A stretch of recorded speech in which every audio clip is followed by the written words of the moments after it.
Evening, everyone. There are many weeks that this show is not meant to happen, or it's at least people don't want it to happen.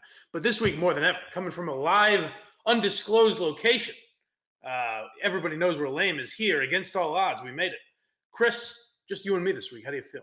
Feel great. Well, I'm just curious. Are we still friends? You were upset with me on the show on Monday. I just want to make sure that our friendship hasn't been damaged by my awful words. I'll tell you, it's more DEC, that rat fuck DEC. When I hear you guys, it's one thing to shit on the idea of a Cheers podcast that I've made peace with. People just aren't going to like it. But the idea of DEC to say, no, the show is enjoyable, but you carry it, Chris. You're the idea, man. Shut the fuck up. It's a silly podcast. Either enjoy it or don't, you miserable bastard. Enjoy Well, I think your Shuttle Lamar's podcast, you cunt. We both can agree DEC is a great man. He is and should be respected by all. He certainly should. Well, good. I'm glad. I know people come here for the cheers, but they stick around for our friendship. Yes. So, yeah, the bond that's forging between us. Much like the gang at Cheers. It's growing every single week. Absolutely. And we're going to talk about episodes 13 and 14 today, but yes. Me and you both kind of want to talk about just the fall schedule and just like what the TV landscape was like in 1982-83. Yeah, so the first half, we completed the first half of season 1. We got to the mid-season finale last week, and there are some episodes that made me realize why Cheers wasn't highly rated in season 1, but I also kind of wanted to know what they were up against to be so horribly rated. And this is a great time to do it because up until now, Cheers was on a Thursday at 9. And then at this break, actually with these two episodes, it shifted to Thursdays at 9:30. And right. It was like that until halfway through the second season. And then it went back to 9 and it was there forever. But this is the time it changed. The big reason it changed is because the ratings were pretty shitty. Cheers was always around 60th, 65th for the week, which when you only have 3 networks, that's pretty shitty. It's not very good. And I think part of that is because they didn't really know what they were as a show yet. Like we mentioned last week, they kind of try to do this where someone's just going to come into the bar and create a story. We see a little bit of that this week, but they kind of do a better job breaking away from it, I think. But yeah, especially in episode 14. Yes. They certainly do. Yeah. So here is the Thursday night line. If you put on NBC in 1982, here's what you were going to get. You would get Fame from 8 to 9. Do you know what the show Fame's about? I've heard of it. Yeah, so it was a movie in 1981. You know Matt Carano's song "Rape." Oh, that's what I'm thinking of. That's I was like, why is that so prevalent in my mind? Yes, that's the theme of Fame, which was a movie and then became a TV show. It lasted for like 6 years. Debbie Allen. It's almost like a more dramatic, less playful Glee. Right.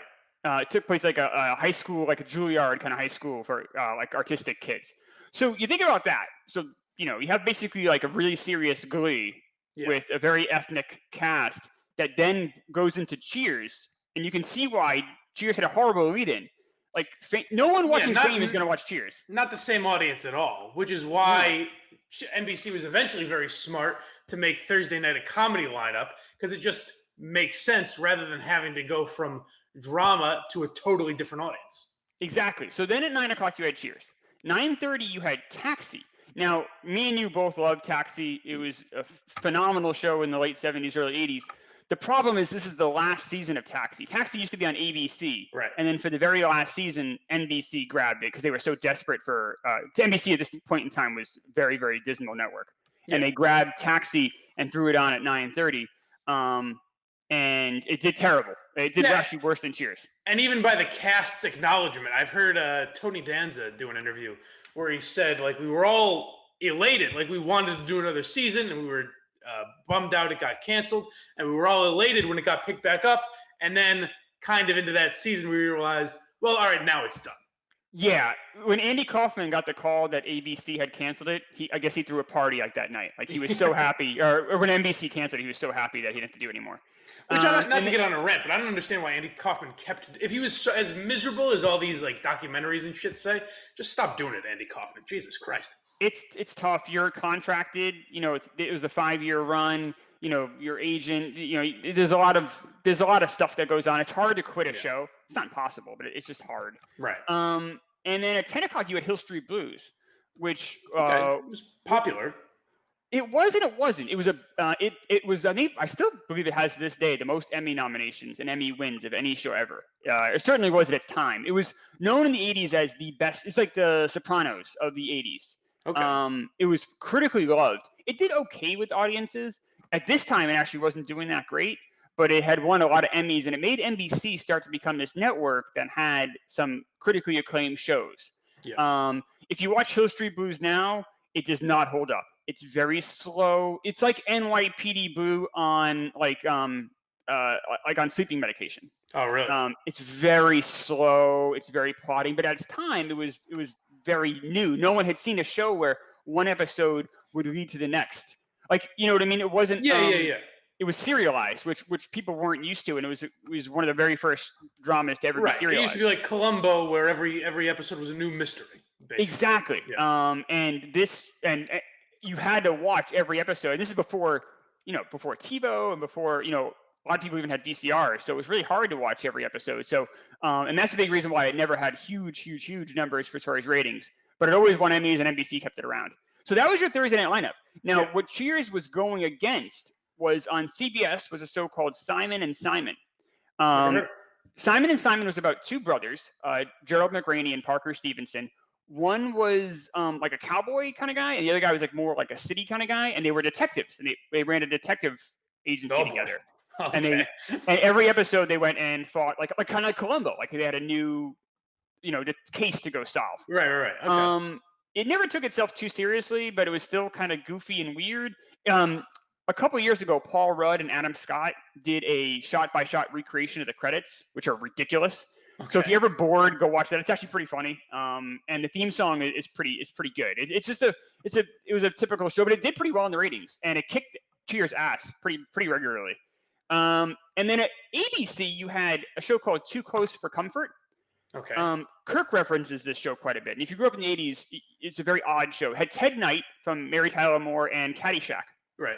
And the premise was he lived in a house. He was a cartoonist. And he lived in a house with his wife and his two attractive college-age daughters. And the next door neighbor was a guy played by Jim J. Bullock, who was very obviously not heterosexual, but they played him as he was. And then eventually they stopped doing that, and then they just kind of played him as kind of a wacky gay neighbor, but not saying he's gay. Sort of a Paul Lynde kind of a thing. Exactly. But for the first couple of seasons, they play him as like this like ladies' man, but it doesn't work. It's very bizarre. But Ted Knight was great. Obviously from Ted Baxter and Caddyshack. And it was a decent show, but they moved it off of the time slot, and they ended up putting in a show called It Takes Two, which I had never heard of. It was only on for one season, and that show was with Patty Duke, and she played a woman that becomes a DA, a comedy. But her kids were Helen Hunt and Anthony Edwards from ER. Okay. So it's surprising that after hearing this, that it's not, you got to blame Cheers more than like they were up against some fucking just Titanic show that they were never going to beat in season one.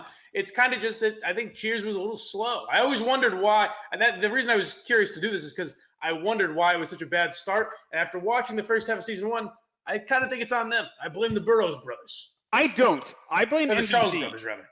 I don't. I blame NBC for this. So I think Fame is a terrible lead-in. And NBC at this time was a network that just nobody watched. People just weren't that into NBC. And it was the next year when they got Cosby Show. Yeah. And then, they had Family Ties on Sundays. Yeah. And it started to, like the Mets in the 80s. The Mets in the 80s started off the decade horrible. And then they end up getting, Gooden and Strawberry and, Howard Johnson. And they end up getting all Keith Hernandez. And then they end up winning a World Series in 86. And they were good for most of the 80s after that. The NBC had a similar run. Like, started off terrible and then became the number one network. Yeah. But at this moment in time, both the Mets and the NBC are just terrible. Which is so odd to me because Carson was such a monster at that time. And I guess it just leaves me wondering What would Johnny Carson say about NBC's fall lineup in the early '80s? He would make fun of it, kind of like Letterman. I mean, he had Letterman too at this. Oh no, did you? I think you might have had his first season. See, this is something. Letterman comes aboard, and then think about SNL. Like, this was the third year after the Primetime Players broke up, so you had Eddie Murphy who was blowing up. So NBC is like on the rise. It just the last couple years. I really wanted you to just do your Carson impression, but I like that you gave me a straight answer. I appreciate that. Well, NBC is in tough shape, almost as bad as your eyes, Mike. That would have been a perfect Carson joke. Blind Mike's eyes are as bad as NBC's fall lineup. It's tough, Ed, isn't it? It's rough stuff, let me tell you. Yeah, so that's kind of the info I had on it anyway, and just kind of my memory. I was very little at the time, so I don't really remember, unfortunately, this moment in time. Right. But as we do more and more of these, I'll have some recollections. But Simon and Simon was on when I was a kid. I remember watching it. It was it was a goofy detective show. Do we have? I wish we could. I couldn't find the episode by episode ratings, but I'm curious if it gets better as the season goes on. Because the last few weeks, I've liked the episodes more. And then this week, it seems to be getting more consistent, and they're finding their groove a little bit, I think. Yeah, I can answer that for you. 14. It didn't. For most of this entire year, this season rather, it did pretty terrible. Yeah. In the summers, they had it on reruns, and people hadn't seen it the first time around. And a couple times, it cracked the top 20. And then in September they did re-up it in March. And then in September, it won the Emmy for Best Comedy. And then between the summer reruns really doing well, and then the Emmy win, that's when it became a hit. But up until the spring, early summer, Cheers was this show that no one really watched. Yeah. So episode 13, as we get into the second half here, it does. There's one thing I wanted to point out about the cold open. It's kind of funny, and I mean it fits with Norm's character, obviously, and this is a running joke throughout the show. But it is a pretty, like, if you actually sat down and thought about it, the idea that Norm's biggest dream in life is to be locked by himself in a room full of booze. Like, that's his big, imagine, I'm here at a bar alone. What a fantasy.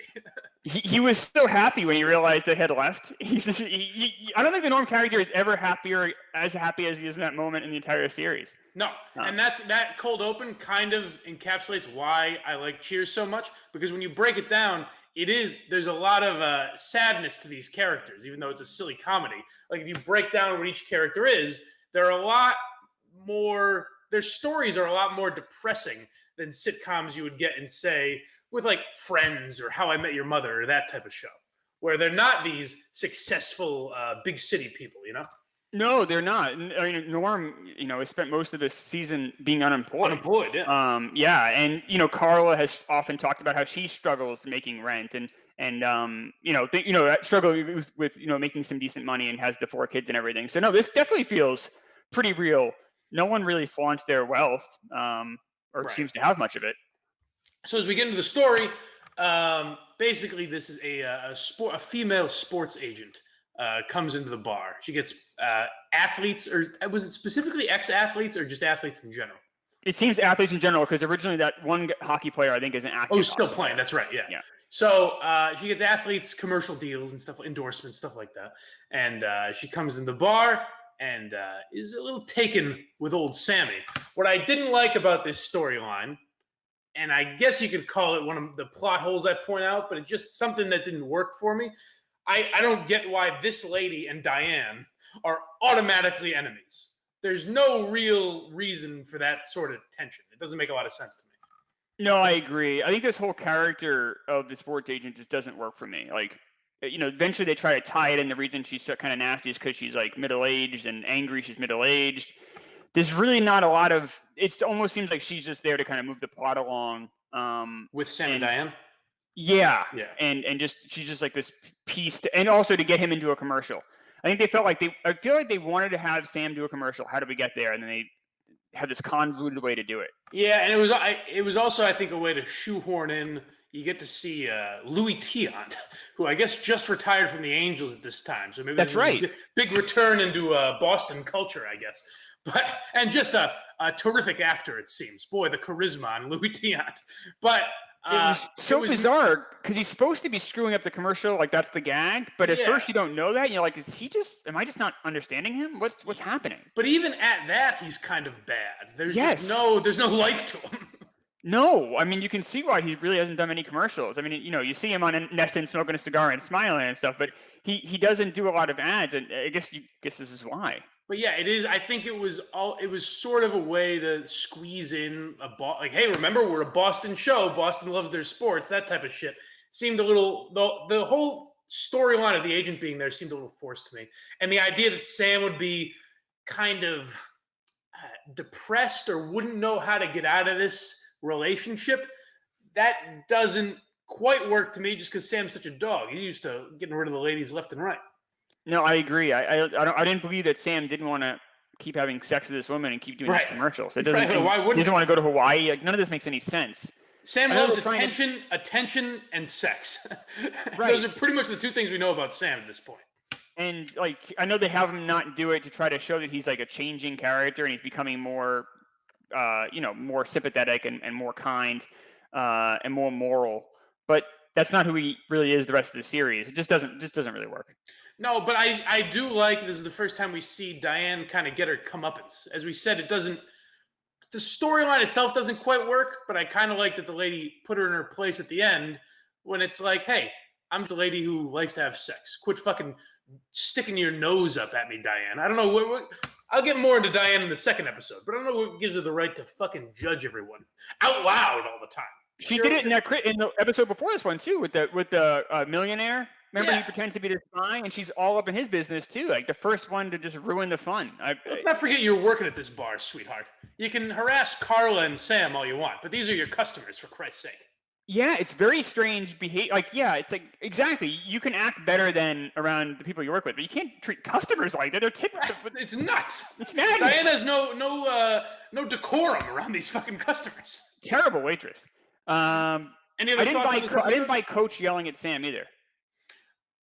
I'll tell you, I didn't mind that as much, just because there is kind of a pattern they develop when Sam's losing his head a little bit. Coach is, despite his idiocy, he's kind of a stable force in Sam's life. So I was okay with that. It didn't seem like as much of a departure as we've seen other times with Coach. I didn't like it. I have a theory. Go ahead. The better the cold open, the worse the episode. Oh, interesting. Yeah, it does seem, now that you say that, it does seem like every time we like the cold open, it's a mediocre episode and vice versa. I'll go with you on that. I'll take notice henceforth. Yeah, it's something to keep an eye on. I don't know. One more note. So Barbara Babcock played the sports agent, and she had just won the Emmy for Best Actress for Hill Street Blues the year before. But it was kind of a bit role, if you will. They just happened to get a lot of airtime that one season. They didn't really have anything to do with her after that, so that's why she was available. But at this moment in time, she was kind of a bigger name. So you have her, you have Ruby Tion. I mean, these are bigger names than they've been getting. There's an odd thing with women at that time. I notice it particularly in like sports movies, or in this case, like a sports type show. But there's a thing where with powerful women or professional women, they almost have this British accent or very formal way of speaking. It's like the way they speak is supposed to convey to you, oh, that's a woman that's actually successful, that has a career. It's something about the way they talk is very specific. No, it's true. And even Diane Chambers has some of that. Yeah, for sure. This like very, almost like I said, like a British elegance or royalty, or just, I don't know, attitude rather, that they carry. It is odd. Yeah, their inflection, you're either a Carla or a Diane kind of. You see that a lot throughout Cheers. And that is supposed to like let you know, oh, this is one of Sam's bimbos, or oh, he's going to go toe to toe because this lady's got some smarts. Even Lilith later on is more on that side of not speaking like a regular person. I mean, she's so book smart, but so I'm trying to the right word, but it is almost like a British type inflection. It's a good. I agree. What do you grade this episode? 53. It was better than an average show, but not by much. I thought it was a little better than that. I'd say 65. I thought it was, in the top half of episodes we've seen so far this season. Not great, but not terrible. All right. So move to 14, though, which I think was a lot better. I agree. And this one was better. I liked really the end was the thing that saved it for me. Kind of that last scene with Sam and Diane.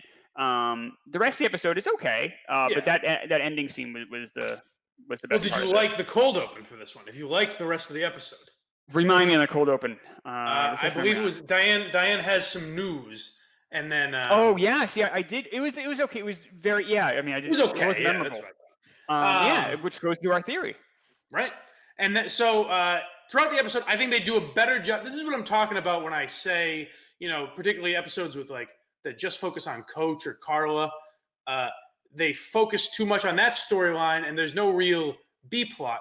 This episode, I thought, did a little better job of that, where you have the storyline with Diane, her cat dying, and her being very broken up about it. But you also have, what's his name, Marshall coming into the bar. You have Sam and Coach betting against the Celtics. Little shit like that to kind of distract from this main storyline that might get a little boring if you drag it out for 20 minutes. Yeah, there wasn't enough there with just Diane's storyline. And I didn't like this nerd character that came in. It was too stereotypical. In the 80s, you were basically one thing. Like, if you were smart, then you had to be really socially awkward and talk like this and wear glasses. And if you're a successful woman, you have to have a British accent. Yes. It was these so I didn't like, but the second he's gone and it's Coach and Sam reacting to what they're going to do, it was so much fun.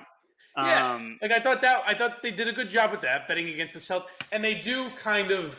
At least I have this memory from when maybe it was because I was a kid, but I do remember. I was in Western Mass, but Boston or Massachusetts, kind of having that feel of you're not supposed to root against the home teams or any of that type of shit. I'm sure it wasn't that drastic, but for a show like Cheers, I thought they did a good job of kind of trying to convey that.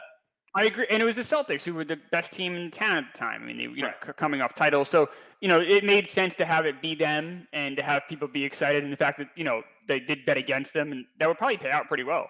So that was fun.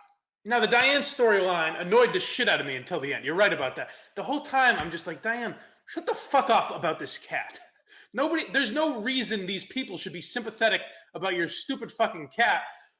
And I was like, why are they trying to tug at our heartstrings here? Are they going to eventually, and what a lot of sitcoms would have done, which is I like where Cheers took it.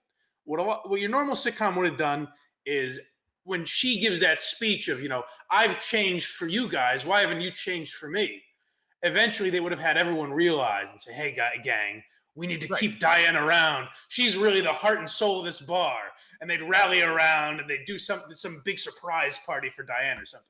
Here they were kind of like, Diane, go fuck yourself. Yeah, right. And Diane alone explains to Sam why she was acting this irrationally, and they actually did a good job of it. I agree. I actually saw it a little differently. I was like, I'm surprised they're not more. Part of me was surprised they weren't more sympathetic about the cat because I'm used to it being 2020. But then I remember, that's right, this is 1982. People were different with pets back then. I remember we had a dog in the 80s. My parents would just leave it tied up in the backyard all day. It's just what you did. And I would never do that with my dog now, but it was just a different time. Yeah, literally, Carla says, that's the difference between cats. You can't flush them. That's just how they would have thought back then. And I was very annoyed by that because I thought that's where they were leading, where it's the gang. Even when Norm starts to talk to her, I think, here we go. Norm's going to give some great speech and turn her around. But even Norm was like, go fuck yourself, and went back to the game's back on. I'm out of here. I did like that a lot, how they resolved it. And I think Sam, too. Sam, if he's alone, is going to be a lot more sympathetic and a lot more understanding than he is if he was with everybody else. If he was everybody else, he'd tell her to go screw. Yeah. But they did a good job with that, too. And tell me if I'm wrong about this, but it seemed like that was a kind of... I don't know about brave, but maybe a darker way to go for the early 80s when the story she tells is basically, I was going to kill myself. And I thought, well, who would take care of this cat? And that's why I'm so emotional about this. And then Sam starts to cry. That's a pretty dark moment that I don't know if you saw a lot back then. You would, especially if it's a kid. She said she was 12. So this kid's going to commit suicide. Oh, Jesus. That also makes me think, too, how old is this fucking cat? Yeah, that's a good point. Well, cats can live to be like. Oh no, but she had it when she was the cat's almost as old as Diane. It seems. Right. And then, Oh, that's a plot, Chris. I'm sorry I didn't catch that one. That's a bit of a plot hole. there you go. I'm doing your job for you. Thank you. Yeah, no, that was odd, but no, I agree. I did like how they resolved it. I'm glad it wasn't and I'm glad it wasn't this whole preachy thing about like suicide or something like that. Exactly. Like I feel like they did a pretty good job with it. Yeah, Cheers in general does a good job of brushing against those issues, but not beating you over the head with a message. So I gave this overall, and you know what they did that was kind of subtle, not to give anything away, but that thing with Marshall and Carla that you see at the beginning, it's more subtlety than you get in sitcoms back then because we may see something with them down the road. Who knows? Right. Yeah, they do a good job of setting stuff up. And they also do a good job bringing in people they like back too. I mean, remember this cast only had 5 people in it at that time. Because Cliff wasn't a regular yet. Right. So I think because of that, they felt like they wanted to rotate people in and out and see who worked and who didn't. And then obviously we see in season 2 who they keep around.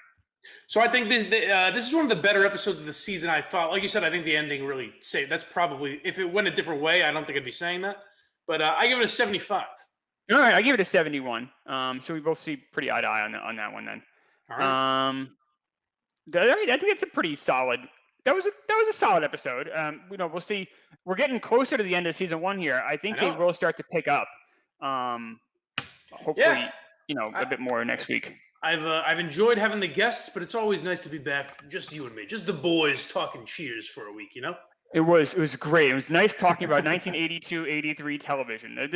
We've made it to 83, baby. A lot of people said we'd never sniff 83. We made it there. We've done pretty well. This is our 7th episode. Yeah. People take their shots. A lot of people had said 6 when we started this. Oh, they're not going to make it past 6. We pushed that over. Go to the Play Barstool app. You can bet on this, I'm pretty sure. Oh, good. We met the over, yeah. All right, guys. Until next time. Sorry, we're closed.